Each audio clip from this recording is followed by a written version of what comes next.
सुरत लुटण्यामागे महाराजांचा उद्देश अतिशय महत्वाचा आहे. तो उद्देश आधी समजून घेतला पाहिजे आणि कुठल्याही कामामागे अर्थातच उद्देश महत्वाचा असतो. कारण जर कुठल्याही गोष्टीमधनं उद्देश किंवा मोटिव्ह माणसाचा काढून घेतलं तर न्यायाधीश जो फाशी देतो आणि खुनी जो खून करतो या दोघांमध्ये काहीच फरक नाही. त्यामुळे उद्देशाला खूप महत्व आहे. जो जॉन एस्केलिऑट होता ज्याने ते पत्र लिहिले, त्या पत्रामध्ये त्याने शिवाजी महाराजांचं वर्णन केलं. अच्छा, ते कसे दिसायला, कसे होते, काय घातलं त्यांनी. म्हणजे आपण आग्र्याच्या वेळेला जसं शिवाजी महाराजांचं राजस्थानी माणसाने केलेलं वर्णन पाहिलं होतं, तसं हे एका ख्रिश्चन माणसाने केलेलं वर्णन आहे. काय वर्णन? जे लोक बोंबा ठोकतात की शिवाजी महाराज क्रूर होते, शिवाजी महाराजांनी लूट केली, जाळपोळ केली वगैरे वगैरे, साधी सोपी गोष्ट आहे की शिवाजी महाराजांनी स्पष्ट सांगितलं होतं की ह्यांनी मला येऊन खंडणी द्यावी, मी इथून निघून जातो. बरं, शिवाजी महाराजांवर का विश्वास ठेवायचा? आम्ही सुरतेत राहतो, आम्ही थोडी ओळखतो शिवाजी महाराजांना. सेम गोष्ट शिवाजी महाराजांनी ज्याला मगाशी तू राजापूरच्या वखारीची गोष्ट केलीस, राजापूरला ज्या वेळेला शिवाजी महाराजांनी हल्ला केला, ह्याच्याबरोबर तिसरी गोष्ट म्हणजे वेळेचा फायदा कसा करून घ्यायचा हे या जॉर्ज ऑक्झेंडरने साधलं. कसं? जसा महाबत खान आला तसा महाबत खानासमोर त्याने आपली पिस्टल जमिनीवर ठेवली आणि सांगितलं की आता हे शहर तुमच्या हवाली आहे, एवढे दिवस आम्ही सांभाळलं. तुमच्याकडे जर गुप्तहेर नसतील, तुमची यंत्रणा जर भ्रष्ट असेल तर काय होऊ शकतं ते तुम्हाला ह्या सुरतेच्या उदाहरणावरून दिसून येईल.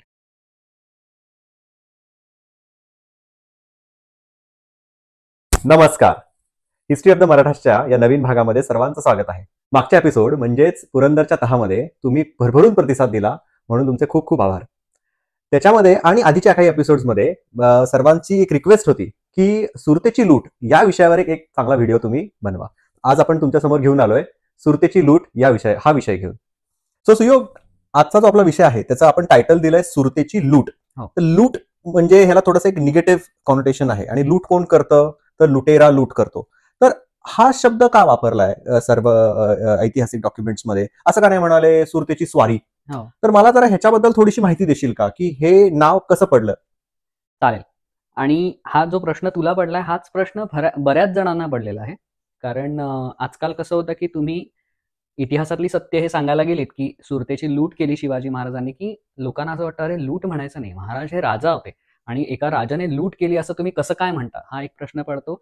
आणि मग त्याच्याशिवाय काय शब्द वापरायचा हाही प्रश्न येणारच ना आपल्याला. तर मग काय वसुली हा शब्द वापरायचा का? म्हणजे काही लोकांनी असं सांगितलं की सुरतेची वसुली, महाराजांवरती जे काय अन्याय झाले त्यामुळे महाराजांनी सुरतेची जाऊन केलेली ती वसुली होती. अच्छा, मग वसुली हा शब्द आपण वापरू शकतो का नाही?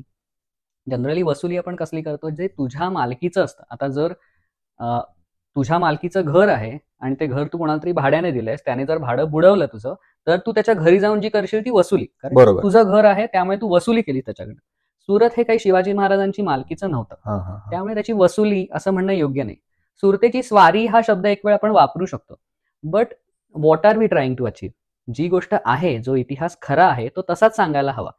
संदर्भासहित आपल्याला काय दिसतंय तर शिवाजी महाराज हे सुरतेवरती हल्ला करायला गेले आणि सुरतेला जाऊन त्यांनी सुरतेची लूट केली.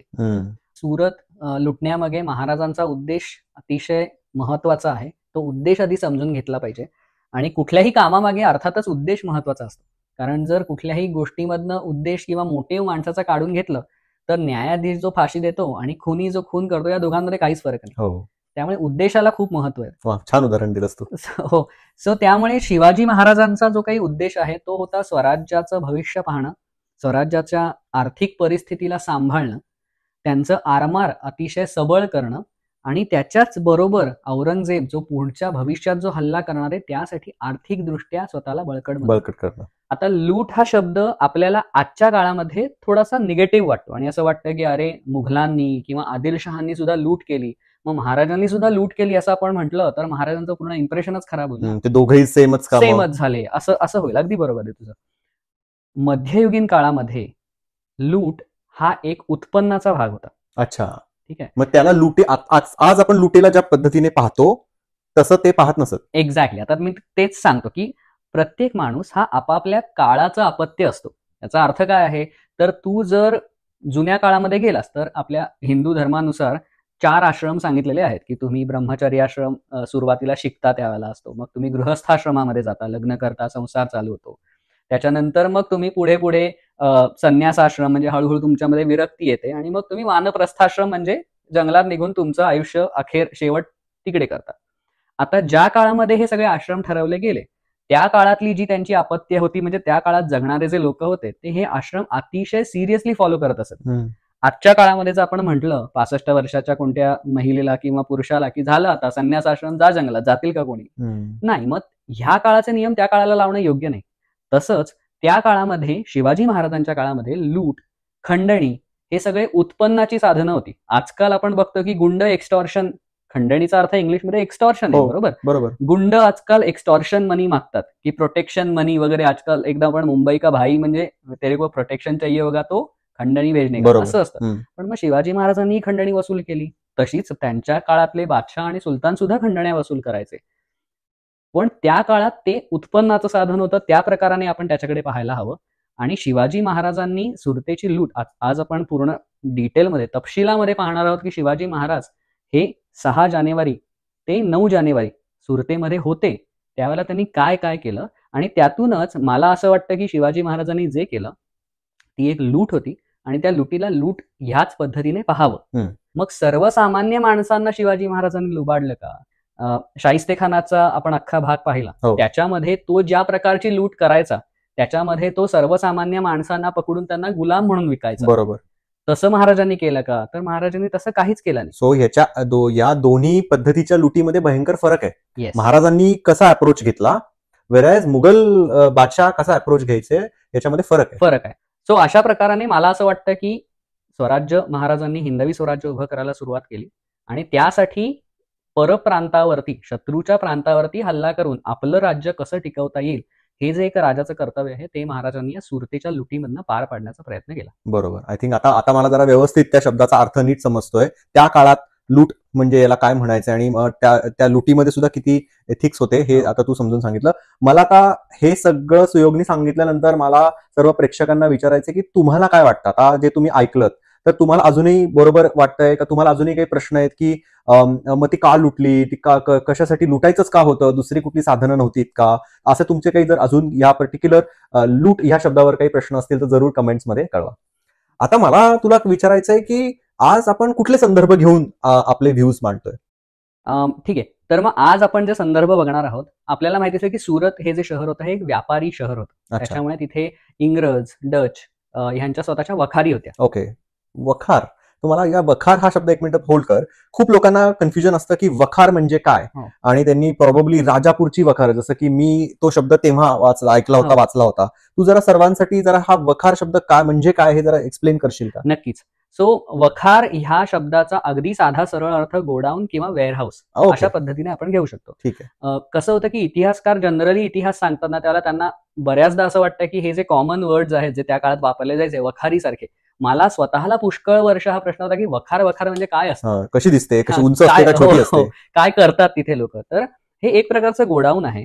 तुम्ही राजापूरला किंवा सुरतला वखार इंग्रजांची का होती तर ते पोर्ट्स होते, बंदरं होती. त्या बंदरावरती परदेशातनं माल यायचा, मग तो ठेवायचा कुठे तर तो गोडाऊन किंवा वेअरहाऊस मध्ये ठेवतात, त्यालाच वखार असं म्हणतात. समजलं. सो इंग्रज आणि डच यांच्या वखारी होते आणि ते त्यांचे सामान तिथे आणत असत आणि मग ते वखार मॅनेज करण्यासाठी त्यांचे कंपनीचे ऍडमिन आणि रिपोर्टिंग हा सगळाच भाग युरोपियन देशांमध्ये जो आधीपासून चालायचा तो तसाच चालत होता.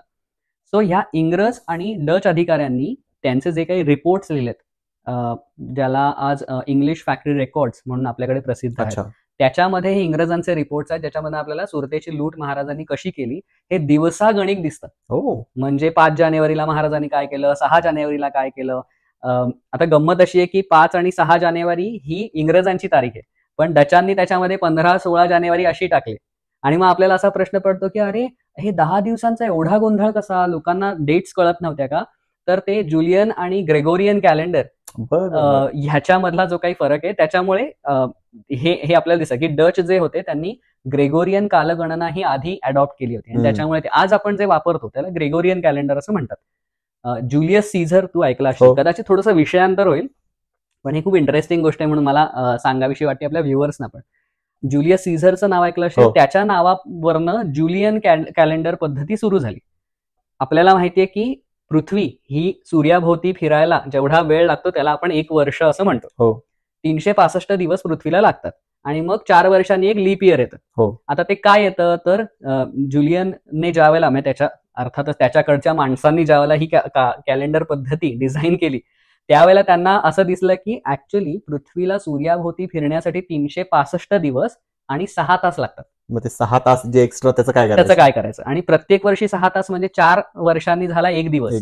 म्हणून त्यांनी दर 4 वर्षांनी एक लीप इयर जे येतं त्याला एक दिवस ऍड करायला सुरुवात केली. जुलियन कॅलेंडरमध्ये 23 फेब्रुवारी परत घ्यायचे, जो दोनदा 23 फेब्रुवारी असायचा. बरोबर. आणि मग हळूहळू पुढे गेल्यानंतर लोकांना कळत गेलं की अरे काहीतरी गोंधळ आहे, कारण ईस्टर जो असतो तो पूर्वी 21 मार्चला जुलियन कॅलेंडरनुसार यायचा आणि मग तो ना सेंचुरी बाय सेंचुरी, शतक बाय शतक तो एक दिवस मागे जायला लागला. आणि मग लोकांना कळलं की अरे म्हणजे आपल्या कालगणनेत काहीतरी प्रॉब्लेम आहे. तर तो काय असेल माहितीये का गंमत, पृथ्वीला सूर्याभोवती फिरण्यासाठी 6 तास नाही तर 365 दिवस 5 तास आणि 48 मिनिटं लागतात.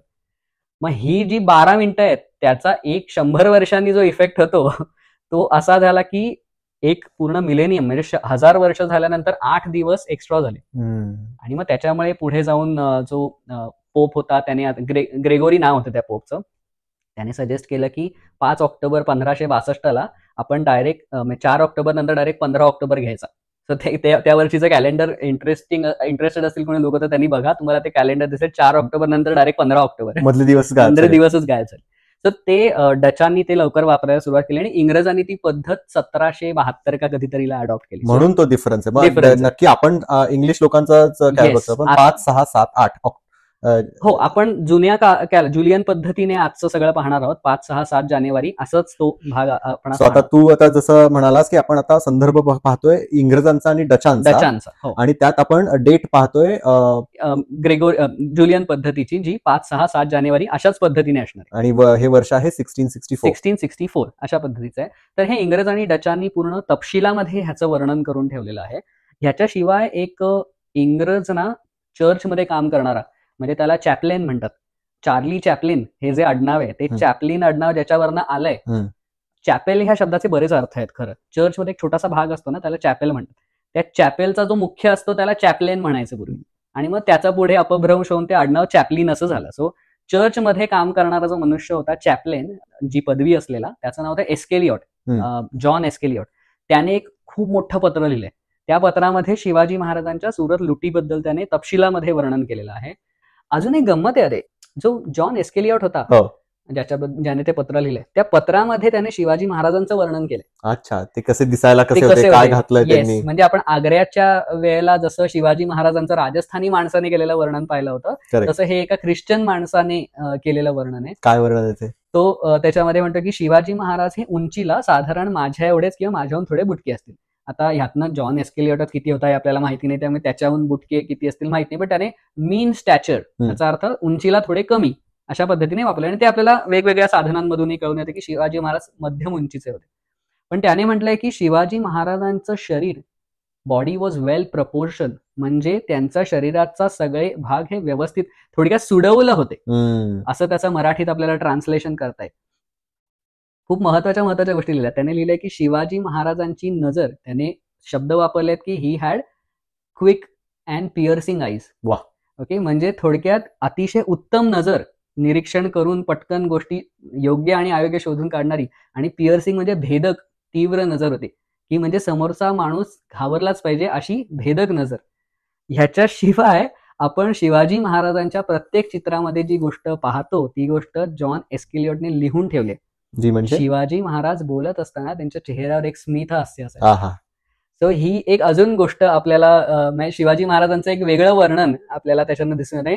जे डचांनी जे चित्र काढले त्यातही शिवाजी महाराजांच्या चेहऱ्यावर एक थोडंसं स्मित हास्य दिसून येतं. तेच या एस्केलिओटच्या वर्णनातून सुद्धा दिसून येतं. याच्याशिवाय 4 प्रवासी, फ्रेंच प्रवासी होते जे वेगवेगळ्या वेळेला आले होते. थेवेन्नो होता, तावर्निये होता, बर्नियर होता, ॲबे कॅरे होता, असे वेगवेगळ्या वेळेला जे आलेले होते त्यांनी वर्णन केलेलं आहे. पोर्तुगीज एक कोस्मिता ग्वार्द आहे ज्याने शिवाजी महाराजांच्या सुरत लुटीबद्दल असा वेगवेगळ्या संदर्भांमधनं आपण पाहणार आहोत. पण primary sources are English records आणि डच रेकॉर्ड. सो आज आपण थोडक्यात एका third person point of view, ज्यांनी लुटलं आणि कुणाचं लुटलं त्यांचे सोर्सेस नाहीये, हे थर्ड पर्सन पॉइंट ऑफ व्ह्यूनी वाचलेले सोर्सेस आहेत. मस्त. आता हे आता समजलं की आपण कुणाचे रेकॉर्ड, कुणाचा संदर्भ आणि तू वेळेवरही सांगशीलच सर्व व्ह्युअर्सला.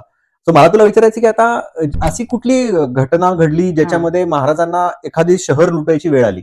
ओके. की काय आर्थिक आपला खजिना कमी झाला होता का, महाराजांना कुणाला तरी एक अद्दल घडवायची होती का, असं डेअरिंगबाज काम कधी त्यांनी केलं नाही की कुठलं जाऊन शहरच लुटलं, हे पहिल्यांदा असं घडलं असेल प्रॉब्ली.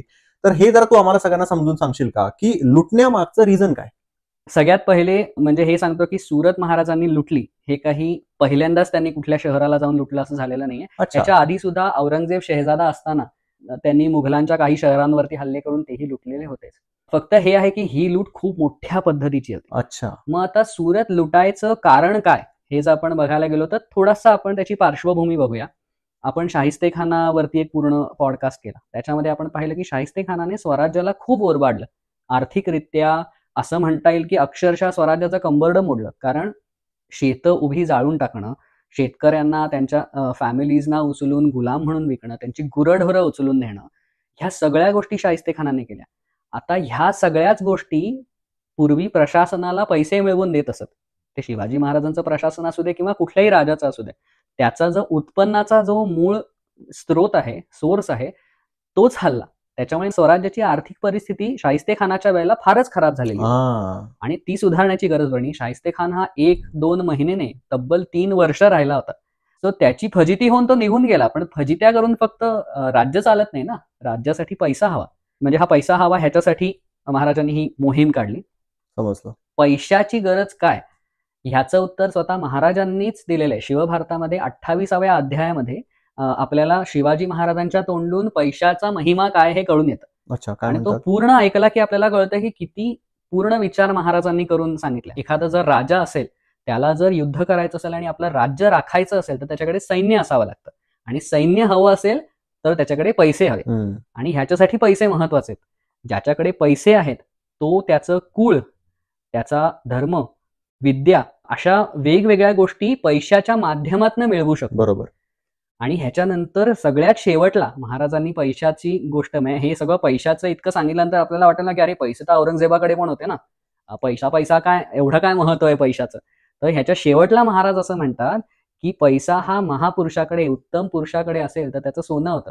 आणि जर तो कली पुरुषाकडे, म्हणजे जो माणूस हा कर्तृत्ववान नाहीये अशाकडे असेल तर तो अनर्थ होतो. म्हणजे अर्थाचा अनर्थ.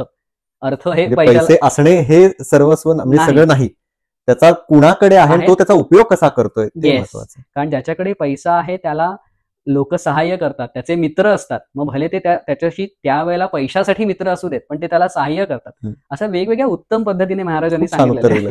सो ह्याच्यासाठी म्हणून सुरतेची लूट करणं भाग होतं. दुसरी गोष्ट, महाराजांना माहिती होतं की शाहिस्तेखानाची फजिती केल्यानंतर औरंगजेब गप्प बसणार नाही. त्याची पुढची चाल तो करण्याच्या आधीच शिवाजी महाराजांना आपली एक चाल करायची होती, ज्यातनं जेवढ्या गोष्टी मला मिळवता येतील तेवढ्या मी मिळवून घेईन आणि पुढच्या संकटाला तोंड द्यायला मी तयार होईन. बरोबर. म्हणजे गंमत बघितलीस तर आपण मागचं पॉडकास्ट पुरंदरच्या तहाचं केलं. पुरंदरच्या तहाच्या कुठल्या कलमामध्ये असं लिहिलंय की मी सुरतेची लूट परत देईन? कुठल्याच नाही, कधीच नाही. सो महाराजांनी लूटही करून घेतली आणि ती त्या मधल्या काळात करून घेतली आणि त्याचा संपूर्ण फायदा स्वराज्यासाठी करून घेतला. बरोबर. स्वराज्याची प्रगती करणं हा सुद्धा एक त्याच्या मागचा भाग होता. म्हणजे सुरतेची लूट घेऊन ज्याला महाराज परत आले त्याच्यातला बराचसा पैसा महाराजांनी सिंधुदुर्ग बांधण्यासाठी, म्हणजे आरमाराची बांधणी करायचे महाराजांना, आता कुठून करतील? आज तुम्ही म्हणताय तुम्हाला हिंदवी स्वराज्य उभं करायचंय, ते लँडवरती, जमिनीवरती जितकं सुरक्षित आहे तितकंच तुम्हाला समुद्रावरती सुरक्षित ठेवायचंय. पोर्तुगीजांसारखे लोक जे स्वतःला तिकडचे राजे म्हणवतायत ते सुद्धा अशा सगळ्या गोष्टींवरती, समुद्री वसाहतींवरती त्यांचा कंट्रोल होता. मग तो कंट्रोल आपल्याकडे वळवायला हवा तर आपल्याकडे आरमार हवं.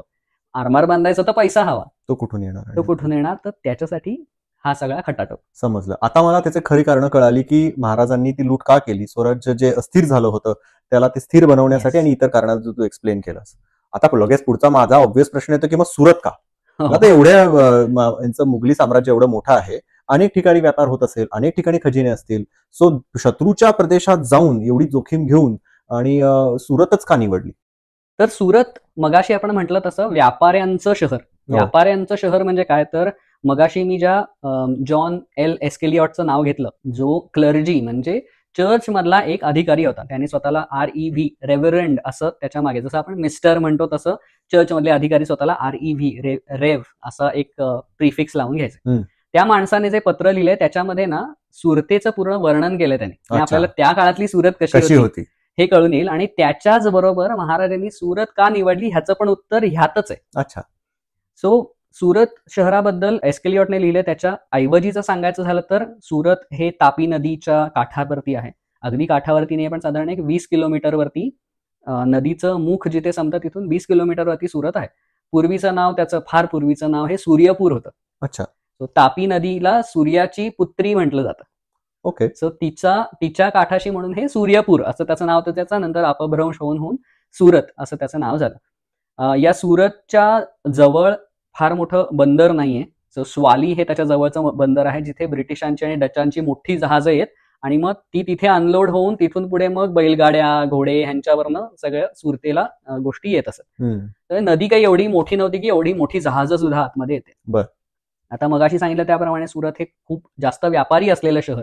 तर हा एस्केलिऑट म्हणतो की इकडे अरबी, तुर्की, अर्मेनियन, इथोपियन, पारसी म्हणजे त्याने स्पष्ट शब्दात लिहिले आपले जे पारसी असतात ना मुंबईत राहणारे ते पारसी, जे इराणमधनं निघून आलेत ते पारसी, हिंदू ज्यांना त्याने बनिये म्हटले, आणि मुसलमान त्यांना मूर म्हटले. मूर म्हणजे मध्ययुगीन काळामध्ये मुसलमानांना इंग्रज आणि डच हे मूर म्हणून संबोधायचे. ओके, हे नवीन समजलं मला. सो मूर, पोर्तुगीज, डच, इंग्रज हे तर होतेच. हे एवढ्या प्रकारचे वेगळे वेगळे व्यापारी तिथे होते. म्हणजे किती मल्टीलिंग्वल, किती डायव्हर्स ते शहर त्या काळात होतं. आणि ते एवढा मोठा हब होतं.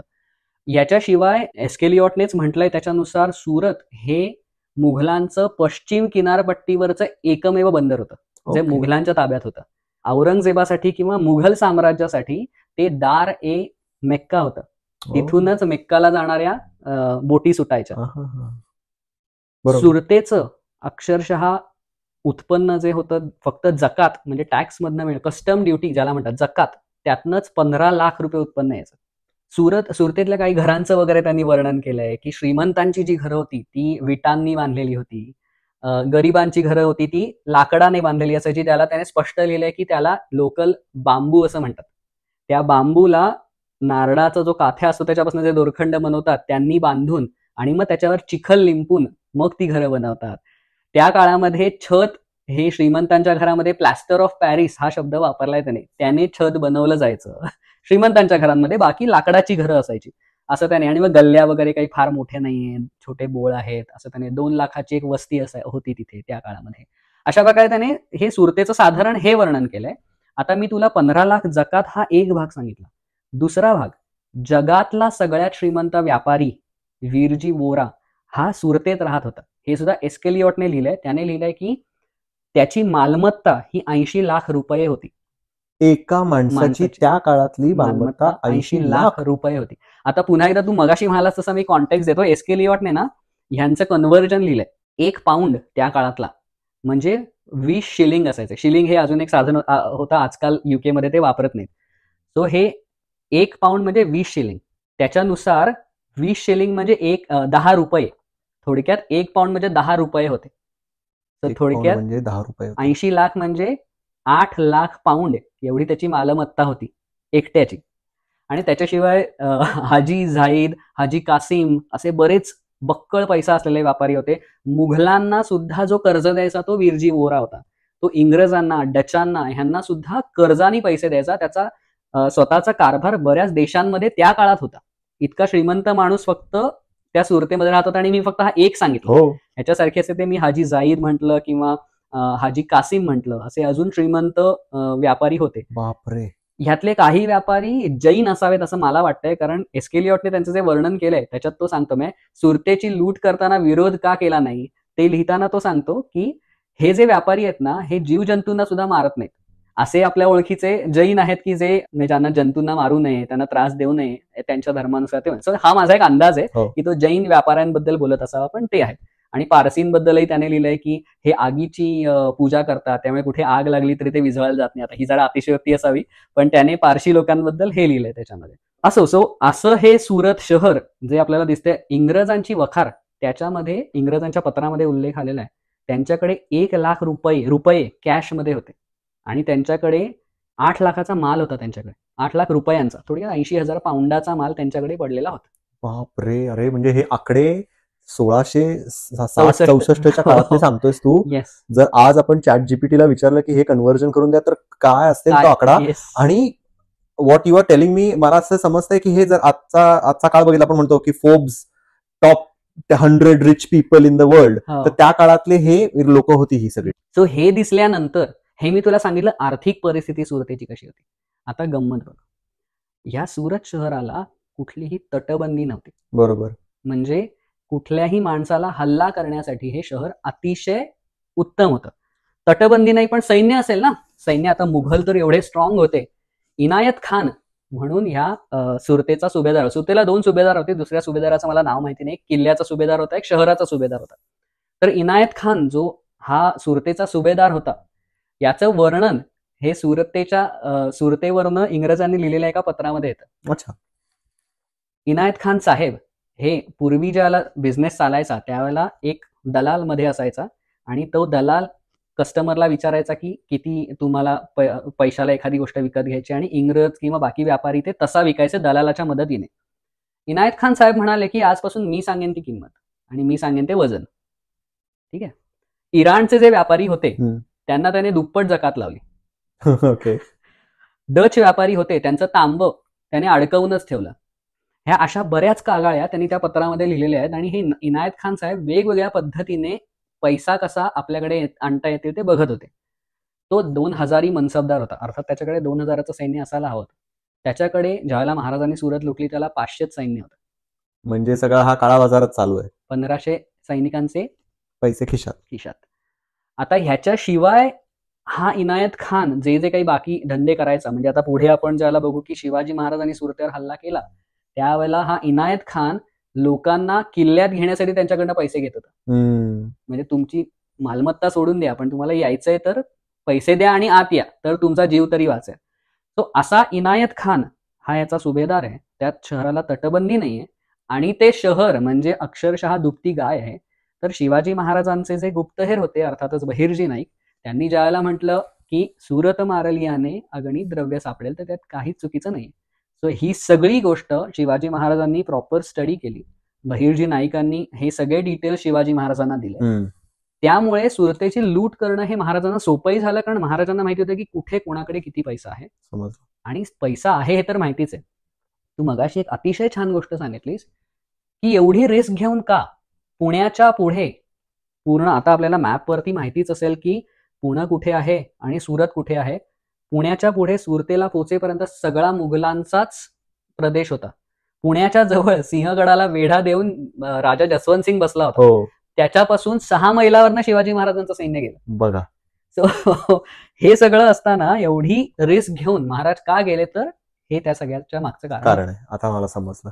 पण मग आता तू जसं आता जस्ट म्हणालास की रिस्क बद्दल आपण बोलूया की कुठलीही लूट करायची असेल तर त्यासाठी ती सक्सेसफुल होण्यासाठी 2 गोष्टी महत्वाच्या आहेत. एक म्हणजे इन्फॉर्मेशन, जी तू आता म्हणालास बहिर्जी नाईकांनी सगळी काढूनच ठेवली ती. दुसरं म्हणजे सिक्रेसी, की हा जो आपला प्लॅन आहे तो सिक्रेट राहिला पाहिजे, तो कुणाला समजला नाही पाहिजे, त्याच्यामध्ये सरप्राईज एलिमेंट पाहिजे तिथे गेल्यानंतर. तर एवढा आता हा लांबचा प्रवास, तर ही जर्नी, हा जो वाट होती ती वाट कुठली निवडली, ती कशी गुप्त ठेवली? ओके. शिवाजी महाराजांनी कुठली वाट निवडली ह्याच्याबद्दल अंदाज करण्यासाठी आपल्याला एक शकावली कामाला येते. त्या शकावलीचं नाव आहे शिवापूर शकावली. अच्छा. याच्यामध्ये आपल्याला काही महत्वाची माहिती मिळते पण सगळे तपशील मिळत नाहीत. सो शिवापूर शकावलीमध्ये आपल्याला 3 महत्वाचे मुद्दे दिसून येतात. एक म्हणजे शिवाजी महाराज हे 6 डिसेंबर 1663 राजगडावरनं निघाले. त्याच्यानंतर ते डिसेंबरच्या एंडला 31 डिसेंबर एक्झॅक्टली तारीख पण आहे आपल्याकडे. शिवापूर शकावलीमध्येच या दोन्ही तारखा दिलेल्या आहेत. त्यावेळेला ते त्र्यंबकेश्वरला पोहोचले. अरे वा, न्यू इयर त्र्यंबकेश्वर मध्ये एकदम. आणि ह्यातनं तुला 2-3 गोष्टी कळतात. एक म्हणजे शिवाजी महाराजांचा प्रवास कुठल्या रस्त्याने झाला असेल, म्हणजे ते ज्यावेळेला राजगडावरनं निघाले असतील त्याला ते कसे कोकणात उतरून मग कोकणातल्या घाटांमध्ये उतरून मग नाशिक आणि मग त्र्यंबकेश्वरला कसे पोहोचले असतील हे कळतं. दुसरी माहिती कळते ती म्हणजे साधारण आजचं हे अंतर पाहता ते दिवसाला 8 मैलांचा प्रवास करत होते. म्हणजे तसा जलद प्रवास आहे. शाहिस्ते खानाचे वगैरे प्रवास पाहिले तर त्या मनाने, म्हणजे शाहिस्ते खान म्हणजे मुंगी तर शिवाजी महाराज म्हणजे घोडा, एवढा स्पीड तू धरू शकतोस. हा प्रवास त्यांचा झालेला आहे. तिसरी गोष्ट जी आपल्याला कळते, जी मी मगाशी पण म्हटली, की महाराजा जसवंत सिंग सिंहगडावर वेढा देऊन बसलाय, त्याच्या 6 मैलावरनं शिवाजी महाराज कसे गेले असतील, सिक्रेसी कशी मेंटेन केली असेल, हे सगळं 300 मैलाचा जवळजवळ हा प्रवास आहे राजगडापासून ते सुरतेपर्यंत. तर ॲबे कॅरे त्याच्या रेफरन्सेस संदर्भांमध्ये म्हणतो की शिवाजी महाराज हे रात्री प्रवास करायचे आणि दिवसा त्यांचं सैन्य आराम करायचं. तर रात्रीचा प्रवास करण्यामागे फायदा काय आहे, तर एकतर तुम्ही कोणाला दिसणार नाही, तुम्ही शांतपणे तुमचा सिक्रेटली प्रवास करू शकता, आणि दुसरी गोष्ट म्हणजे दिवसा जे काही ऊन असेल त्याच्यापासून तुम्ही वाचाल. तुम्हाला रात्री सेफली आणि सिक्युअरली आणि सिक्रेटली या तिन्ही पद्धतीने प्रवास करता येईल. यामुळेच, आणि हे एक कारण झालं, ह्याच्याशिवाय डिटेल्समध्ये अजून काही संदर्भ नाही आहेत की शिवाजी महाराजांनी बाकी सिक्रेसी काय पाळली असेल ज्यामुळे ते एवढे 300 मैलामध्ये कुणालाच कसे दिसले नाही. पण ह्या गोष्टीवरनं आपल्याला एक अंदाज येतो की महाराजांनी काय स्ट्रॅटेजी वापरली असेल, त्यामुळे ते इतक्या शांतपणे पोहोचले. आणि मग किती सैन्य किती नेलो, काय घोडे आणि गाढव होतं, सामान आणायचं म्हटल्यानंतर तशी वाहतूक प्राणी पाहिजेत. बरोबर. सो ह्याच्यासाठी आपल्याला पुन्हा एकदा वेगवेगळ्या संदर्भांमध्ये वेगळे गोष्टी मिळतात. सभासद बखरीमध्ये साधारण त्यांनी 20,000 घोडदळ आणि पायदळ असं दिलेलं आहे. 20,000. इंग्रजांच्या संदर्भांमध्ये ते जास्त चांगल्या प्रकारे कळून येईल, कारण इंग्रज आणि डचांनी दोघांनी 10 ते 12,000 सैन्य असं सांगितलंय. सो ते कळून येईल. डचांनी अजून एक उत्तम गोष्ट केली, ज्याच्यावरनं आपल्याला तू विचारलंस त्याचं उत्तर मिळेल. डचांनी म्हटलंय की आमच्या गुप्तहेराने पाहिलं की शिवाजी महाराजांच्या प्रत्येक माणसाबरोबर 2 घोडे होते. सो एक घोडा बसायला, एक घोडा सामान. सो ह्या पद्धतीने महाराजांनी त्या गोष्टी परत आणल्या. विचारपूर्वक ना, म्हणजे समजा 10,000 जरी म्हणलं आपण, तर 10,000 घोडे हे सैन्य असेल तर 20,000 टोटल घोडे लागले आणि आणायला परत. सो आता आपल्याला समजतंय की किती हजार सैन्य होतं आणि कसा प्रवास केला, कुठल्या मार्गाने गेलो आपण. सो आता हे सगळं आपल्याला समजल्यानंतर आता आपण येऊया जानेवारीच्या त्या दिवसांमध्ये की काय घडलं, महाराजांचा प्लॅन कसा होता, एक्झिक्यूट कसं केलं त्यांनी ती लूट. सो 5 जानेवारी 1664 हाच तो सुदिन सुरतेसाठी सुदिन, ज्या वेळेला तुमच्याकडे जर गुप्तहेर नसतील, तुमची यंत्रणा जर भ्रष्ट असेल, तर काय होऊ शकतं ते तुम्हाला ह्या सुरतेच्या उदाहरणावरून दिसून येईल. इनायत खानाला शिवाजी महाराज हे काल गणदेवीला पोहोचले होते. गणदेवी हे स्थान जे आहे ते सुरतेपासून 50 किलोमीटर वरती आहे. अच्छा. सो ते 4 जानेवारी किंवा त्याच्या आधीच गणदेवीला पोहोचले होते. हे 5 जानेवारीला कळलं त्याला, इतक्या उशिरा कळलं, आणि आता कळलं की आता शिवाजी महाराज, म्हणजे त्याला शिवाजी महाराज आहेत हे अजून कळलंच नव्हतं. सो इंग्रज आणि डचांच्या संदर्भांमध्ये त्यांनी दिलेलं आहे की शिवाजी महाराज असं सांगत होते की मी मुघलांचा एक सुभेदार आहे, मी अहमदाबादला चाललोय, अहमदाबादला पट्टण जे एक काही ठिकाण आहे तिकडचं बंड मोडण्यासाठी मला महाबत खानाने बोलवले. वा, काय कॉन्फिडन्स आहे. म्हणून मी चाललोय. आणि हे सांगून शिवाजी महाराज तिथून जवळ आले, तर आता त्यांना वाटणार नाही एवढं सैन्य कुठून आलं आणि काय करताय, तर ते गाफील ठेवण्यासाठी हे उत्तर दिलेलं होतं. आणि इनायत खान इकडे चिडला आणि तो 5 जानेवारीला त्याने आपला एक माणूस पाठवला, आणि हे सगळं पुन्हा इंग्लिश रेकॉर्ड्समध्ये आलेलं आहे की त्याने मेसेंजर पाठवून महाराजांना सांगितलं की जो कोण हा मुघलांचा सरदार आहे त्याने आत येऊ नये, लोक घाबरतायत, कारण लोकांना कळलं 10-12 हजारांचं सैन्य घेऊन कोणीतरी येतंय, त्यात कोणीतरी म्हणणारच की अरे हे तर शिवाजी महाराज आहेत. त्याच्यामुळे इकडे पळापळ सुरू झाली लोकांची. लोक अक्षरशः बायका मुलांना घेऊन उचलून शहर सोडून पळायला लागले. तर इकडे लोकांची धावपळ होतीये, का तुम्ही इकडे काय येताय, तुम्ही बाहेरच्या बाहेरच जा, असं त्याने मेसेंजरला पाठवलं. शिवाजी महाराजांना ह्या मूर्खपणाचा इतका राग आला की त्याने त्या मेसेंजरलाच पकडून ठेवलं. डच वखारीतनं डचांनी आपले 2 माणसं पाठवली बघायला काय चाललंय, काय आहे तिकडे वगैरे वगैरे. तर त्यांना पाठवलेलं असताना त्या डचांच्या 2 माणसांना सुद्धा शिवाजी महाराजांनी पकडलं, पण त्यांना संध्याकाळी सोडून दिलं. सो अशा प्रकारे 5 जानेवारीला शिवाजी महाराज हे लिटरली 6 का 8 किलोमीटर सुरतेपासून बाहेर येऊन थांबले होते. इकडे इंग्रज आणि डच यांनी आपापली तयारी करायला सुरुवात केली. इंग्रजांचा त्यावेळेला जो त्यांचा प्रेसिडेंट होता, त्याचं नाव मी तुला सांगितलं तर तुला कोण आठवतंय का बघ. त्याचं नाव होतं सर जॉर्ज ऑक्झेंडन. जो हेनरी ऑक्झेंडनचा विषय जो आपला झाला होता त्याच्याशी काही संबंध आहे का? तर हेनरी ऑक्झेंडन ह्याच्या रोजनिशीमध्ये, म्हणजे त्याच्या डायरीमध्ये त्याने शिवाजी महाराजांचा राज्याभिषेकाचा सगळा उल्लेख केलाय. हे सर जॉर्ज ऑक्झेंडन जे होते तो ह्याचा काका हेनरीचा, हेनरी पुतण्या त्याचा, सगळे घरातलीच माणसं. हो, पण कर्तृत्व खूप चांगलं होतं. आता तुला हळूहळू जसं जॉर्ज ऑक्झेंडन बद्दल मी पुढे पुढे सांगेन तसं तसं तुला कळायला लागेल की त्याने कसा ठामपणे आणि बरेच काही निर्णय त्याने कसे चांगले घेतले, तो कसा चांगला बिझनेसमन होता आणि ऍडमिनिस्ट्रेटिव्ह सुद्धा पर्सन कसा चांगला होता. त्याने लगेचच हे सगळं बघितल्यानंतर आपली जी जहाजं, मी मगाशी म्हटलं तसं जहाजं आत येत नसत सुरतेत, तो स्वालीला त्यांची जी जहाजं होती त्याच्यावरनं त्याने आर्म्ड गार्ड्स म्हणजे सशस्त्र सैनिकांना बोलावलं, सांगितलं जेवढी असतील तेवढी पाठवा, आपल्याला रिस्क नाही घेता येणार. सो इंग्रजांना 40 बंदूकधारी सैनिक मदत म्हणून आले. त्यांच्याकडे ऑलरेडी 100 सैनिक होते, 100-110 वगैरे, आणि हे 40 आले. 150 इंग्रज सैनिक त्यांच्याकडे झाले बंदूकधारी, आणि 50 येतात देशी म्हणजे भारतीय सैनिक. असं करून इंग्रज यांनी युनॉनिमसली म्हणजे सर्वानुमते असा ठराव पास केला की शेवटचा माणूस मरेपर्यंत आपण काही वखार सोडायची नाही. अच्छा. डच होते, त्यांनी म्हटलं आपल्यावर हल्ला करत नाही तोपर्यंत आपण ह्यात पडणार नाही, आपली चमडी बचाव, असं करून डच वेगळे राहिले. इनायत खान साहेबांचं वेगळंच चाललं होतं काहीतरी. आधी इंग्रज आणि डच वखारींनी विचारलं की आम्ही आमची माणसं घेऊन स्वालीला जाऊ का, म्हणजे ते सुरत नको काही नको, स्वालीला आम्ही आमचा जीव वाचून तरी राहू. इनायत खान चिडला, तो म्हणतो इंग्रज आणि डच पळून गेले तर काय करायचं आम्ही, बाकीच्या लोकांनी कोणाच्या भरोशावर राहायचं, म्हणजे अरे तुझ्या भरोशावर लोकांनी राहायचंय तर हाच विचारतोय कोणाच्या भरोशावर आम्ही राहायचं. त्याने परवानगी नाकारली, तुम्ही काय जायचं नाही. इनायत खानाने सगळ्यात उत्तम मार्ग अवलंबला, ते म्हणजे एकमेव किल्ला होता सुरतेमध्ये, आणि तो बळकट किल्ला होता की त्याच्या आतमध्ये येणं तरी शक्य नाहीये. आणि मुळात शिवाजी महाराज हे त्या किल्ल्याच्या आत जायला इंटरेस्टेड पण नव्हते, त्यांना किल्ला थोडी हवा होता, तो इंटरेस्टच नव्हता. तर तो किल्ल्याच्या आत जाऊन छान लपला, आणि त्याने जे मगाशी म्हटलं त्याप्रमाणे ज्या श्रीमंतांना किल्ल्याच्या आत यायचं असेल त्यांनी लाच द्या आणि आत. म्हणजे कसला हा सुभेदार, पळपुटा सुभेदार, म्हणजे त्याचं काम काय आहे, शहराला वाचवणे, शहराची रक्षा करणे. हात जाऊन स्वतः किल्ल्यात जाऊन लपला लोकांना आत घेण्यासाठी लाच मागाव्या लागल्या. येस. आणि त्याने अक्षरशः एस्केलिओट असेल, त्याने त्याच्या ज्या पत्र लिहिले त्याच्यामध्ये, किंवा इंग्रज असतील, त्यांनी कावड, भित्रा, सुभेदार असंच त्याचं वर्णन केलेलं आहे की तो आपल्या कामगिरीपासून पळाला. म्हणजे आता महाराजांना अपोजिशन कोण, सैन्य कोण? येस. सो हीच गोष्ट झाली की हीच गोष्ट अक्षरशः इंग्रजांनी, डचांनी आपल्या पत्रामध्ये लिहिलेली आहे. डचांनी तर लिहिलंय की जर मुसलमानांनी, म्हणजे मूर्स, पुन्हा एकदा त्यांनी म्हटलं सुभेदाराने, जर काही पैसे खर्च करून 500-1000 सैनिक जरी मिळवले असते तरी काही भाग त्याला वाचवता आला असता. त्यांनी जर काही भित्रेपणा न दाखवता धैर्य दाखवलं असतं तर त्याला काही गोष्टी वाचवता आल्या असतं, पण ते त्याने दुर्दैवाने केलं नाही. आता 6 जानेवारी या वेळेला सगळ्यात पहिले शिवाजी महाराजांनी आपला मेसेंजर, म्हणजे आपला संदेश घेऊन जाणारा जो माणूस होता त्याला सुभेदाराकडे पाठवला, आणि त्याला सांगितलं की वीरजी वोरा, हाजी जाईद बेग आणि हाजी कासिम यांच्यासोबत अजून जे कोणी श्रीमंत सावकार असतील त्यांनी येऊन मला भेटावं, मला खंडणी द्यावी, आणि आम्ही इथून निघून जाऊ. तर जे लोक बोंबा ठोकतात की शिवाजी महाराज क्रूर होते, शिवाजी महाराजांनी लूट केली, जाळपोळ केली वगैरे वगैरे, साधी सोपी गोष्ट आहे की शिवाजी महाराजांनी स्पष्ट सांगितलं होतं की ह्यांनी मला येऊन खंडणी द्यावी, मी इथून निघून जातो.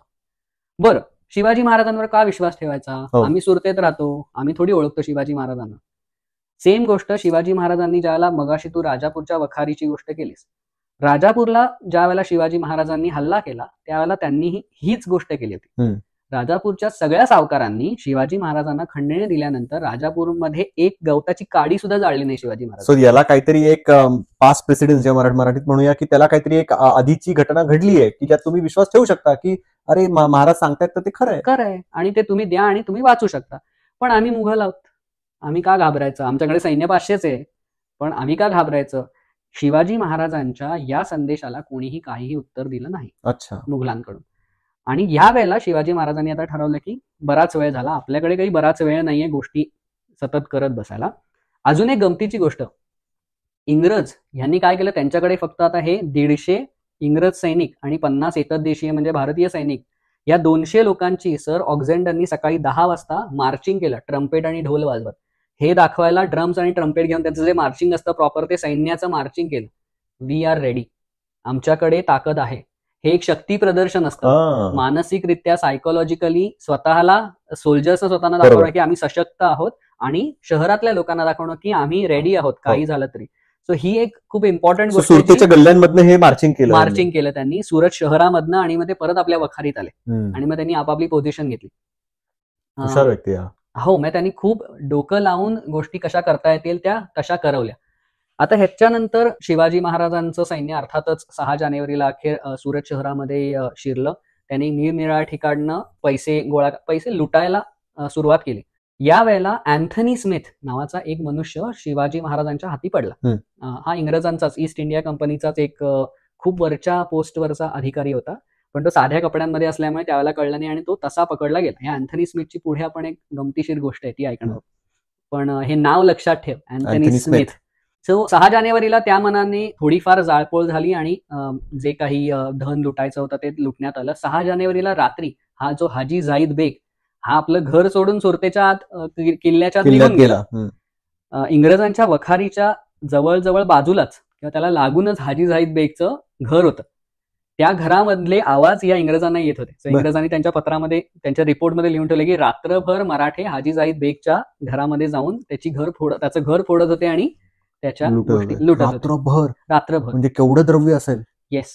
आणि हे सगळं द्रव्य पुढे जाऊन सिंधुदुर्ग आणि स्वराज्याच्या भवितव्यासाठी वापरायचं होतं. त्याच्यासाठी हे सगळं द्रव्य एक एक करून महाराजांचे मराठे वेगवेगळ्या ठिकाणून घेत होते.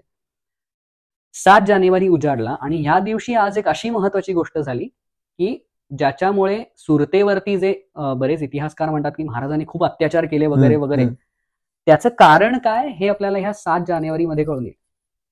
7 जानेवारीला इनायत खानाने एका मुसलमान वकिलाला शिवाजी महाराजांशी बोलणी करायला पाठवला. अच्छा. अर्थातच त्याने शिवाजी महाराजांना काहीतरी अशा अटी घातल्या की ज्या कोणी मान्य केल्या नसत्या. आता आज तुझ्या हाताखाली अख्खं शहर आहे आणि जर समोरचा माणूस तुला अशा काही अटी घालत असेल ज्या अपमानास्पद असतील तर त्या अटी तू मान्य करणं शक्यच नाही. आता तुझी कमांड आहे अख्ख्या शहरावर. मग काय. आणि मग त्या अटी ऐकल्यानंतर शिवाजी महाराज त्याला म्हणाले की ह्या असल्या अटी ऐकून घ्यायला काय आम्ही भित्रे आणि लाचार आहोत का. महाराजांनी थोडा वेगळा शब्द वापरलाय, पण मी आजच्या कॉन्टेक्स्टमध्ये सांगतो. महाराजांच्या म्हणण्याचा उद्देश होता की आम्ही काही भित्रे आणि लाचार आहोत का. तर तो म्हणाला की आम्ही पण काही भित्रे आहोत का, मला तुम्हाला एक महत्वाची गोष्ट सांगायची, असं म्हणून तो अंगावर खंजीर घेऊनच आला. बापरे, काय डेअरिंग. आता शिवाजी महाराज स्वतः आणि त्यांच्या बरोबरचे त्यांचे सिक्युरिटी गार्ड्स, अंगरक्षक, हे सगळे नेहमी सावध असायचे. त्यांच्या बाजूला एक तलवार घेऊनच जो अंगरक्षक होता त्याने ह्या माणसाचा हात वरच्या वरच कापला. आणि मग तो माणूस शिवाजी महाराजांच्या अंगावर पडला. महाराजांशी बोलत असताना तो धावत आल्यामुळे महाराजांच्या अंगावर आला आणि त्याच्या धक्क्याने महाराजही पडले. त्याचं रक्त महाराजांच्या अंगावर सांडलं आणि ह्यामुळे पटकन लोकांना वाटलं की शिवाजी महाराजांनाच मारलं, आपल्या महाराजांना कोणीतरी मारलं. आणि मग ह्याच्यामुळे जो राग उत्पन्न झाला त्याच्यामुळे 7 तारखेला सुरतेमध्ये अजून जाळपोळ झाली. ह्याच्यानंतर इंग्रजांच्या पत्रांमध्ये वेगवेगळ्या आपल्याला दिसून येतं की इंग्रज सांगतात की शिवाजी महाराजांच्या समोर त्यांच्यावरती हा हल्ला झाल्यामुळे जे कोणी कैदी पकडून आणलेले होते त्यांच्यातल्या 24 कैद्यांची किंवा 24 असे वेगवेगळे आकडे, पण साधारण 24 किंवा 26 हात कापले गेले आणि 4 मुंडकी उडवली गेली. म्हणजे त्या काळात मराठा सैन्य थोडंसं राग आणि तो सगळा ते मिसइन्फॉर्मेशन, जी काही चुकीची माहिती जी सर्व गटामध्ये पसरली असेल त्याचा राग म्हणून असं सांगण्यात येतं. हे गंमत बघितलीस ना तर हे फक्त इंग्रजी पत्रामध्ये, दुसरीकडे नाहीये. आता मगाशी मी तुला एक नाव सांगितलं होतं, अँथनी स्मिथ. या अँथनी स्मिथला यावेळेला पकडून आणलेलं होतं. पहिल्याच दिवशी त्याला पकडलेलं होतं, सो दुसऱ्या दिवशी हा प्रसंग झाला त्यावेळेला तो तिथेच होता. या अँथनी स्मिथने ही गोष्ट जेवढे पण इंग्रज होते त्या इंग्रजांना सांगितलेली आहे. सुरेंद्रनाथ सेन यांनी foreign biographies of Shivaji Maharaj असं एक पुस्तक लिहिलेलं आहे. त्याच्यामध्ये वेगवेगळ्या बायोग्राफीज दिलेल्या आहेत. आता हा संदर्भ जो येतोय तो सगळीकडनं दिसतोय, कारण एस्केलिऑट जो पादरी म्हणजे फादर होता चर्चमध्ये तो काय तिथे उपस्थित नव्हता. इंग्रजांच्या रिपोर्ट्समधनं, पत्रांमधनं ज्या गोष्टी आल्या त्यातले कोणी तिथे प्रेझेंट नव्हते. प्रेझेंट कोण होतं? Anthony Smith. या अँथनी स्मिथ बद्दल बरोबर 11 महिन्यांनी स्वतः ईस्ट इंडिया कंपनी सुरतनेच एक जे पत्र लिहिलंय त्याच्यामध्ये लिहिलंय की हा अँथनी स्मिथ सारखा पाखंडी माणूस जगात शोधून सापडणार नाही. बापरे. हा माणूस ज्या वेळेला पकडला गेला होता त्यावेळेला हा आपली वखार आणि आपली माणसं ह्या सगळ्यांना कुर्बान करून टाकणार होता शिवाजी महाराजांकडे. अर्थातच अशा माणसाने जर असा संदर्भ दिला असेल की शिवाजी महाराजांनी 24 हात कापले, 4 मुंडकी उडवली, तर त्यावर किती विश्वास ठेवायचा ह्याचा विचार आपणच करायला पाहिजे. सो जी काही क्रूरता शिवाजी महाराजांच्या नावावर दिली जाते त्याचा ह्याच्या आधी आणि ह्याच्या नंतर कधीच उल्लेख दिसत नाही. एखादा माणूस जर क्रूर असेल, आता औरंगजेब क्रूर होता पण त्याचं क्रौर्य कसं युनिफॉर्म आहे ना, सगळीकडे दिसतं. शहजादा असतानाही क्रूर होता, बादशाह झाल्यानंतरही क्रूर होता, मरण्याच्या आधी क्रूर होता. त्याने शेवटपर्यंत आपलं क्रौर्य तसंच चालू ठेवलं. पण शिवाजी महाराजांनी ह्याच्या आधी कधी क्रौर्य केलं नाही दिसत. सुरतेत क्रौर्य केलं आणि मग पुढे जन्मभर कधी क्रौर्य केलं, म्हणजे कुठेतरी काहीतरी हे मॅच होत नाहीये. त्यामुळे ह्या गोष्टी ज्या अँथनी स्मिथने पसरवल्यात त्याच्यासाठी त्याचा काही वैयक्तिक राग असावा किंवा त्याला काहीतरी आपले उद्देश असावेत, कारण तो जर इंग्रजांनाच फसवत होता हे आपल्याला दिसतंय, तर ह्या गोष्टी किंवा हे क्रौर्य कुठल्याही प्रकाराने विश्वास ठेवण्यासारखं नाही. ह्याच्याशिवाय मगाशी मी जसं म्हटलं, बर्नियरने सुरतेची लूट जी झाली होती त्याच्यानंतर बर्नियरने त्या सुरतेच्या लुटीबद्दल वर्णन केलेलं आहे. त्याच्यात त्याने सांगितलंय की शिवाजी महाराजांनी आपल्या सैन्याला आदेश दिला होता की जर तुम्हाला कुठलाही प्रतिकार होत नसेल तर कुठल्याही माणसाला मारायला जाऊ नका. यातनं दिसून येतं की शिवाजी महाराजांचं क्रौर्य हा उद्देशच नव्हताच, केवळ पैसे मिळवणं हा उद्देश होता. ह्याच्याशिवाय बर्नियर पुढे लिहितो की आता हे सगळं आपल्याला दिसतंय की शिवाजी महाराजांचे लोक आगच लावत होते आणि त्या आगीमध्ये ह्या गोष्टी गेल्या त्या गोष्टी गेल्या वगैरे वगैरे. तो म्हणतो की शिवाजी महाराज, होली शिवाजी महाराज असं त्याने इंग्लिशमध्ये म्हटलंय, एवढे पवित्र शिवाजी महाराज की त्यांच्या समोर एक फ्रेंच पादरी, फ्रेंच फादर आला ज्याचं नाव होतं अँब्रोस. त्याला भेटल्यानंतर सुरतेच्या लुटीच्या दरम्यान शिवाजी महाराजांनी त्याला सांगितलं की तुम्ही पादरी लोक हे फार सज्जन आहात आणि तुमच्या कुठल्याही धर्मस्थळाला काहीही तोशिष पोहोचू नये ह्याची काळजी मी घेईन. बघा, हे आपण जे मगाशी म्हणतो की लुटीचे पण एथिक्स आहेत. सो त्यांनी तिथे मॉलेस्ट हा शब्द वापरला की तुमची धर्मस्थळं मॉलेस्ट केली जाणार नाहीत ह्याचं मी काळजी घेईन. ह्याच्याबरोबर बर्नियरने लिहिलंय की एक बनिया जो फारच बनिया म्हणजे हिंदू व्यापारी, हा फारच समाजसेवा करायचा. तो इनफॅक्ट ख्रिश्चन जे होते त्यांना सुद्धा समाजसेवा म्हणून काही दान धर्म करायचा आणि हिंदूंसाठी दानधर्म करायचा. आणि ह्याचं नाव पुढे टावरनियरचा दुसरा एक प्रवासी होता त्याने मोहनदास पारेख असं दिलंय. त्या दोघांचं गुणधर्म जुळतात. मोहनदास पारेख हे त्याचं नाव असावं. तो हा जो मोहनदास पारेख आहे हा त्यावेळेला जिवंत नव्हता. हा 1661 का 62लाच देवाघरी गेला, 2-3 वर्षापूर्वी. पण महाराजांना त्याची कीर्ती माहिती होती. त्याच्या घराबाहेर महाराजांचे रक्षक होते की ह्या घराला कोणीही काही त्रास करायचा नाही. क्या बात आहे. तो जो माणूस ह्या पद्धतीने लूट करत असेल त्या माणसाने लूट केली हे म्हणायला मला लाज वाटत नाही, कारण त्यांनी जी लूट केली ती त्यांच्या स्वतःच्या नाही तर स्वराज्याच्या स्वार्थासाठी केली, स्वार्थासाठी आपल्या वैयक्तिक केली नाही. सो ही काही उदाहरणं आपल्याला दिसून येतात की ज्याच्यातनं आपल्याला कळतं की शिवाजी महाराजांची लूट आणि बाकीच्यांची लूट ह्याच्यामध्ये फरक काय आहे.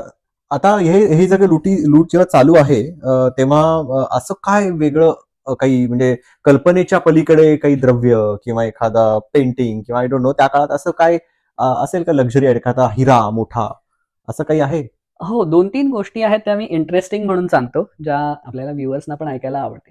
7 जानेवारीला एक ग्रीक व्यापारी होता, त्याचं नाव होतं कॉलोस्ट्रा असं त्याचं आडनाव होतं, त्याचं पहिलं नाव मला आठवत नाही. सो तो जो ग्रीक व्यापारी होता त्याला शिवाजी महाराजांनी डच लोकांशी बोलायला पाठवलं होतं, कारण तो त्यांची भाषा बोलू शकत होता म्हणून त्यांना त्याच्याकडे पाठवलं होतं. 7 जानेवारीला येऊन त्या माणसाने डचांशी काय बोलणी केली असेल की मला शिवाजी महाराजांनी पाठवलंय आणि त्यांनी सांगितलंय की शाह शुजा जो आहे तो आजकाल माझ्या बरोबरच राहतो आणि त्याने मला हे सुरत शहर गिफ्ट केलंय. शाह शुजा नाव आठवतंय? भाऊ. येस, औरंगजेबाचा मोठा भाऊ. आणि तो आठवतो तो बंगालमध्ये होता आणि तो बंगालमधनं पळून बर्माला म्हणजे ब्रह्मदेशामध्ये गेला होता आणि नंतर तो आरकानमध्येच मरण पावला. अच्छा. डचांना, इंग्रजांना आणि स्वतः कॉलोस्ट्राला सुद्धा माहिती होतं की शाह शुजा 3 वर्षापूर्वीच मेलाय. पण तरी त्याने सांगितलं की शिवाजी महाराजांनी मला असं सांगितलंय, तर शिवाजी महाराजांना हे शहर जपायचंय आणि त्यांना सैन्य आपलं जे ठेवायचंय त्याच्यासाठी पैसे हवेत. तर त्यांनी म्हटलंय की तुम्ही जर काही द्रव्य देऊ शकलात तर ते महाराजांना उपयोगाचं आहे, नाहीतर मग त्याचे काही वेगळे परिणाम होऊ शकतात. तर तू बघितलंस तर शिवाजी महाराजांची मुत्सद्देगिरी ह्यातनंही दिसून येईल. एक म्हणजे सुरतचं जे शहर आहे ते महाराजांना आयतं मिळालेलं आहे, तर तिथून महाराजांना नाही म्हटलं तरी कमी कष्टात पैसे मिळतात. दुसरी गोष्ट म्हणजे त्यांनी इंग्रज आणि डचांकडे हे असे मेसेंजर्स पाठवले आणि त्यांना घाबरवून त्यांच्याकडनं पैसे मिळतात का बघितलं. शिवाजी महाराजांना इंग्रज आणि डच यांच्याशी युद्ध करायला अजिबातच वेळ नव्हता. त्याच्यासाठी सैन्य, पैसा आणि वेळ खर्च करावा एवढं त्यांच्याकडनं रिटर्न ऑन इन्व्हेस्टमेंट पण मिळणार नव्हतं. त्यामुळे महाराज त्या फंडातच पडले. पण सोप्यातल्या सोप्पा धमकी देऊन आले पैसे तर काय घ्या. जसं की डच म्हणाले की आम्ही मसाले आणि कापडाचे पदार्थ देऊ, आमच्याकडे काही कॅश नाही. अशा पद्धतीने डचांनी आपली बोलणी केली. दुसरी इंटरेस्टिंग गोष्ट, मी मगाशी विरजी वोराचं नाव घेतलं. त्याच्या घरामधनं 6 पिंप भरून सोनं, हिरे, माणिक, मोती हे सगळं मिळालं. म्हणजे ही रक्कम सगळी मिळून काही लाखांमध्ये असेल. बापरे. याच्याशिवाय 2 बनिये नदी ओलांडून 30 पिंप भरून सोनं नेत होते. 30 पिंप 30 पिंप भरून मग ते त्यांचं सामान घेऊन पळत होते आणि रक्षण करणारा किल्ल्यात घुसला. आपल्याकडे काही राहिलं नाही. आयता माल शिवाजी महाराजांच्या मराठ्यांना मिळाला. सो ही काहीतरी कल्पनेच्या पलीकडची अशी संपत्ती शिवाजी महाराजांच्या मराठ्यांच्या हातात लागली. वीरजी वोरा ज्याच्याबद्दल आपण ज्याच्या घरातनं 6 पिंप सोनं मिळालं, आता त्याने जर आधीच खंडणी दिली असतील तर ही सगळी गोष्ट नशिबात आलीच नसते. 8 जानेवारीला त्याच्या घराला जी आग लावली त्याच्यामध्ये इंग्लिश रेकॉर्ड्समध्ये वर्णन आहे की रात्री लावलेल्या आगीमुळे ते एवढं मोठं घर एवढ्या वेळ जळत होतं की रात्रीचा दिवस झाला होता. बापरे. आणि सकाळी ते जळलेल्या घरातनं इतका धूर आला की त्या धुरामुळे दिवसाची रात्र झाली. त्या काळातला अदानी अंबानी सारखाच व्यक्ती कोणीतरी मोठा होता आणि तेवढे अर्थातच त्याच्याकडनं पैसे मिळाले. याच्याशिवाय एक इथोपियन राजदूत जो औरंगजेबासाठी गिफ्ट घेऊन चालला होता आणि तो सुरतेत थांबला होता. त्याला किल्ल्याच्या आत कोणी घेतलं नाही बाबा. इनायत खान म्हणाला तू पैसे देत नाही, तुला काय मी घेणार नाही. त्याने 12 उत्तम घोडे आणि काही गिफ्ट आणली ती औरंगजेबासाठी. ती सगळी त्याने औरंगजेबाला द्यायच्याऐवजी महाराजांना दिली. अरे हो, अजून एक तू इंटरेस्टिंग गोष्ट विचारलीस म्हणून सांगतो, ज्यातनं अजून एक मुद्दा महाराजांच्या विरुद्ध जो सतत मांडला जातो की महाराजांनी सुरतेत खूप क्रौर्य केलं वगैरे वगैरे, लोकांचे हात तोडले, मुंडकी मारली वगैरे वगैरे जे म्हणतात, त्यांच्यासाठी अतिशय उत्तम उदाहरण आहे.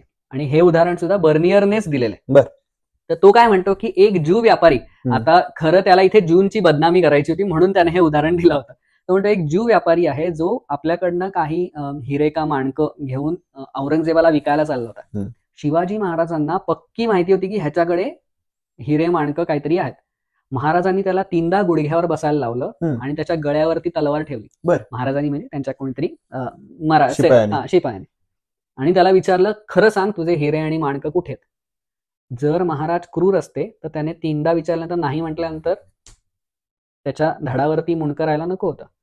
एवढं झाल्यानंतरही त्याने सांगितलं की नाही, माझ्याकडे नाही आहेत पैसे आणि असं काहीच तुम्हाला वाटतंय तसं माझ्याकडे नाहीये. ह्याच्यानंतर शिवाजी महाराजांनी त्याला सोडून दिलं. काय बोलतोस? आता जर शिवाजी महाराज त्याला सोडून देत असतील तर ते क्रूर कसे? तर मग ही उडवलेली मुंडकी 26 हात जिथे तोडले गेले तिथे 2 मोडून अजून 28 हात करायला काय हरकत नव्हती. पण ह्यातनं दिसून येतं की शिवाजी महाराजांनी क्रौर्य अशाही प्रकाराने दाखवलं नाही की जो मिळतोय त्याची मुंडकी उडवा आणि त्याचे हात कापा. बरोबर.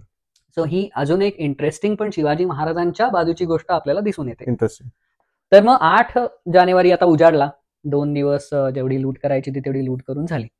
सो आता 8 जानेवारीला एक छान गंमत झाली की डचांचे जे गुप्तहेर होते त्यांच्यातला एक गुप्तहेर एका फकीराचा वेश करून गेला.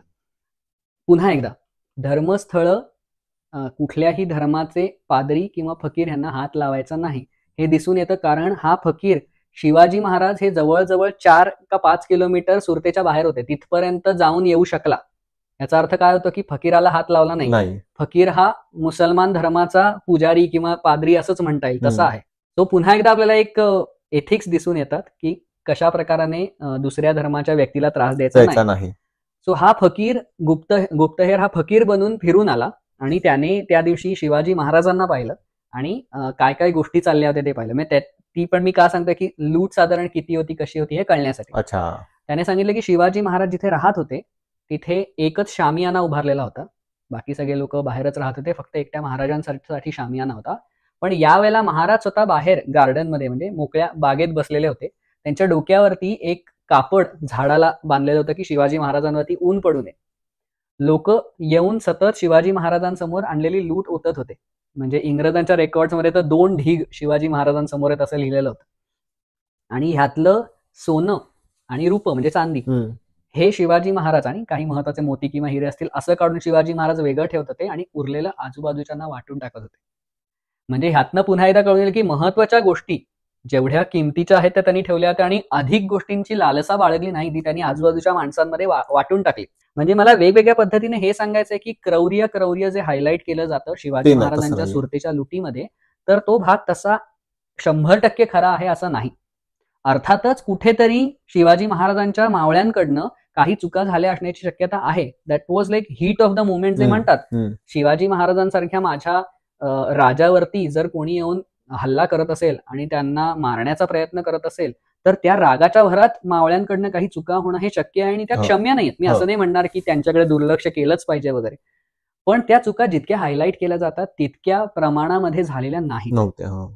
आणि ह्या 1664च्या सुरतच्या लुटीच्या वेळेला शिवाजी महाराजांचं काढलेलं अस्सल चित्र सुद्धा आहे. हो. ते जे आपण आपण आता स्क्रीनवर देऊया आणि मला वाटतं की आपण ह्या चित्राचा एक छान AI पण केलेला आहे, त्याची पण बरोबर. लिंक आपण देऊया की बरोबर. शिवाजी, कारण हे चित्र बघितलं ना की मला आणि कदाचित तुला, आपल्या दोघांनाही वाटत होतं नेहमी की हे साईड फेसिंग का आहे, शिवाजी महाराज समोरनं कसे दिसत असतील. होय, ही होय. आपल्याला फार इच्छा होती. अर्थातच शिवाजी महाराजांचा असं समोर चेहरा असलेलं चित्र उपलब्ध नसल्यामुळे आपल्याला ह्या चित्रात AI ची मदत घेऊन हे करावं लागलं, पण वा. हे चित्र एक उपलब्ध आहे. अशा प्रकारे 8 जानेवारी पर्यंत, म्हणजे हा बुधवार, गुरुवार, शुक्रवार, 6 जानेवारी, 7 जानेवारी, 8 जानेवारी बऱ्यापैकी लूट करून झाली होती. नंतर मग इंग्रज आणि डच हे आपापल्या वखारींमध्ये जीव मुठीत धरून बसलेले होते. इंग्रजांनी थोडेफार प्रतिकार केले. डचांना तर दोनदा भीती वाटली की त्यांची वखार जळणार आहे, पण त्यांचं नशीब चांगलं होतं की वाऱ्याने दिशा बदलली, त्यामुळे ती आग त्यांच्याकडे आली नाही आणि मग नशिबाने साथ दिली. येस. सो अशा प्रकाराने 9 जानेवारीला डच आणि इंग्रज अजूनही कन्फ्यूज होते. 9 जानेवारीला शिवाजी महाराजांनी आपले काही सैनिक, म्हणजे 500 सैनिकांची तुकडी सुरतेमध्ये ठेवली की आपल्या पाठीवर जर हल्ला एवढा लगेच आला, जे मुघल काही एवढे फास्ट नव्हते पण तरीही जर आला तर आपला बचावासाठी त्यांनी एक 500ची तुकडी सुरतेमध्ये ठेवली आणि शिवाजी महाराज स्वतः पुढे निघाले. 10-11 जानेवारी पर्यंत इंग्रजांना आणि डचांना खात्री झाली की आता शिवाजी महाराज सुरतेतनं निघून गेलेले आहोत आपण. येस, आणि ही लूट झालेली आहे. ही लूट, ह्याच्या लुटीचे आकडे वेगळ्या वेगळ्या ठिकाणी वेगळे आहेत. एस्केलिऑटने हा आकडा 20 ते 25 लाख असा दिलेला आहे. काय म्हणजे रुपये. इंग्रजांनी त्यांच्या रिपोर्ट्समध्ये 1 करोड पर्यंत ही लूट गेली असेल असं लिहिलंय. मला वाटतंय की इंग्रजांनी हे ऑफिशियल रिपोर्टमध्ये लिहिलेलं असल्यामुळे त्यांचा आकडा हा अधिकृत मानायला हवा. पण शिवाजी महाराजांनी जी दुसरी सुरतेची लूट केली 1670ची, त्याच्याबद्दल मुघल अखबारामध्ये साधारण तेवढाच आकडा, म्हणजे साधारण 66 लाख रुपये असा लिहिलेला आहे आणि त्याहून जास्त सुरतेच्या पहिल्या लुटीत झाल्या असं लिहिलंय. तर त्याही दृष्टीने दिसून येते की 66 लाख जर दुसरी लूट असेल आणि त्याहून जास्त पहिल्या लुटीत झाले असेल तर 1 करोडच्या आजूबाजूला. बापरे बाप. सो जस्ट आपल्याला एक अंदाज यावा म्हणून की राज्याभिषेकाचा खर्च किती होता? राज्याभिषेकाचा खर्च हा शिवाजी महाराजांना 1,42,00,000 इतका झाला होता, असं 10 वर्षानंतर. हो, असं सभासदांनी त्यांच्या बखरीमध्ये लिहिलेलं आहे. पण थोडक्यात एवढं तर म्हणता येईल की स्वराज्याचं जे काही नुकसान झालं होतं ती भरपाई मात्र महाराजांनी जेवढी जमेल तशी करून घेतली. आणि अर्थातच ते सगळंच महाराजांनी स्वराज्याची भरपाई आणि भविष्य हे दृष्टीसमोर ठेवून ही सुरतेची लूट केली. तुला अजून सुरतेच्या लुटीबद्दल काही सांगायचंय का? नाही तर मला प्रश्न आहे की ती लूट आणली कशी? तर सुरतेच्या लुटीबद्दल नाही, पण त्याच्यानंतरचे काही इंटरेस्टिंग किस्से सांगायचे. एक 16-17 जानेवारी पर्यंत महाबत खान, जो मुघलांचा मोठा सरदार होता आणि अहमदाबादचा, म्हणजे गुजरातचा पूर्ण जो हेड होता.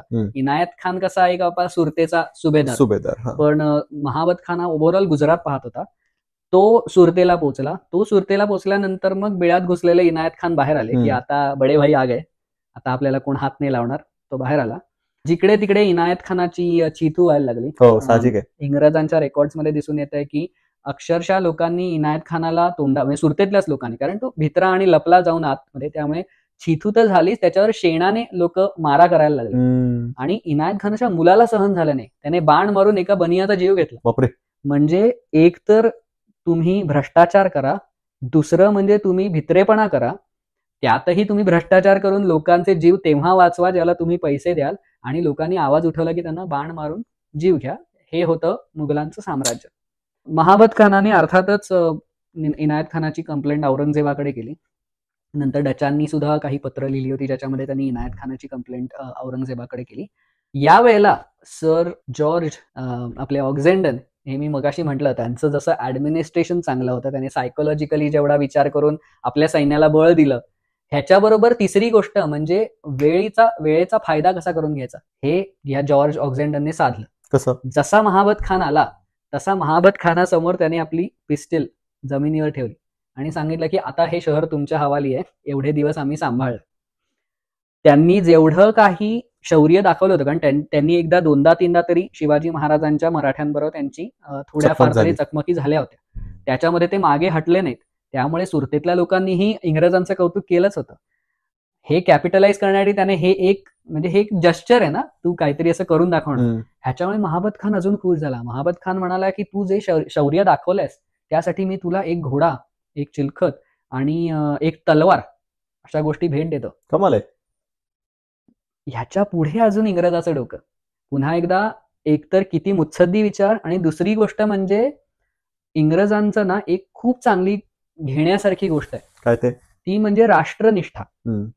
यावेळेला या ऑक्झेंडरने काय सांगावं, तो म्हणाला की ह्या गोष्टी तुम्ही देतायत ना, ह्या सैनिकांना देण्यासाठी. मी व्यापारी माणूस आहे, तुम्ही एक काम करा, तुम्ही माझ्या व्यापारामध्ये मला डिस्काउंट द्या.